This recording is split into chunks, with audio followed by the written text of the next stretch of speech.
మర్యాదపూర్వకంగా ఆహ్వానిస్తున్నాము. తెలుగుదేశం పార్టీ జిల్లా ప్రధాన కార్యదర్శి ఎన్ఎండి ఫిరోజ్ గారిని మర్యాదపూర్వకంగా ఆహ్వానిస్తున్నాము. స్మార్ట్ సిటీ నంద్యాల ఆధ్వర్యంలో గో గ్రీన్ గణేష్ అనే కాన్సెప్ట్ తో అసియా మొహమ్మద్ ఫిరోజ్ అన్న గారిని మర్యాదపూర్వకంగా ఆహ్వానిస్తున్నాము. స్మార్ట్ సిటీ నంద్యాల టీం సభ్యులు గారిని స్మార్ట్ సిటీ నంద్యాల టీం తరఫున చిరు సత్కారం.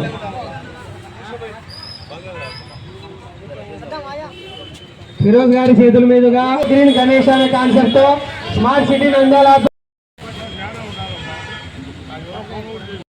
కిచెన్ గార్డెన్ అధినేత గంగిశెట్టి దీపక్ కుమార్ గారు సహకారం అందించారు.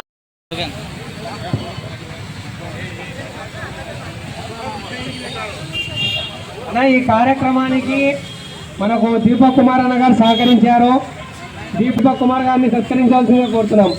స్మార్ట్ సిటీ టీం వాళ్ళందరూ చేయవలసిందిగా కోరుతున్నాం.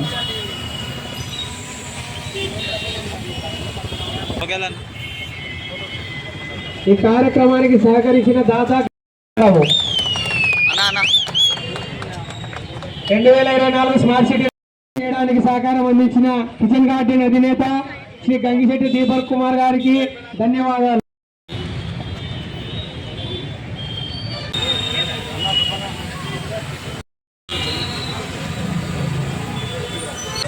అందరికీ వినాయక చతుర్థి శుభాకాంక్షలు అండి.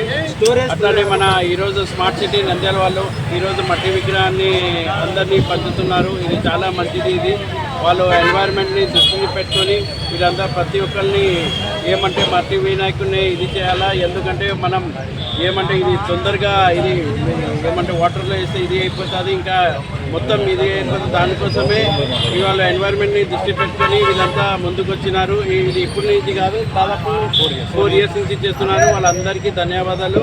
ఇట్లానే నంద్యాలలో అన్ని మతాలు, ముస్లిమ్స్ కానీ, హిందువులు కానీ, క్రిస్టియన్స్ కానీ అందరూ కలిసిమెలిసిగా అన్ని ఫెస్టివల్ సెలబ్రేట్ చేయాలని కోరుకుంటూ celebrate. One of the organiser మన దీపక్ కూడా, వాళ్ళకు కూడా చాలా చాలా ధన్యవాదాలు. ముఖ్యంగా స్మార్ట్ సిటీ పేజ్ వాళ్ళకి ఈ కార్యక్రమాన్ని ముందుకొచ్చి నన్ను అడగడం ద్వారా నాకు చాలా సంతోషమైంది. దీనికోసం ఈ స్పాన్సర్షిప్ చేయడానికి మెయిన్ మా ఫాదర్ కూడా ఒక రీజన్ అన్నమాట. ఎందుకంటే వారు గత 20 సంవత్సరాలుగా వినాయక చవితి పండుగకి ఆయన అధినేత ఉండడం, ఈ మట్టి విగ్రహాలు తయారు చేయడానికి చాలా కృషి చేసినందుకు స్మార్ట్ సిటీ వాళ్ళకి ప్రత్యేకంగా ధన్యవాదాలు చెప్తున్నాను.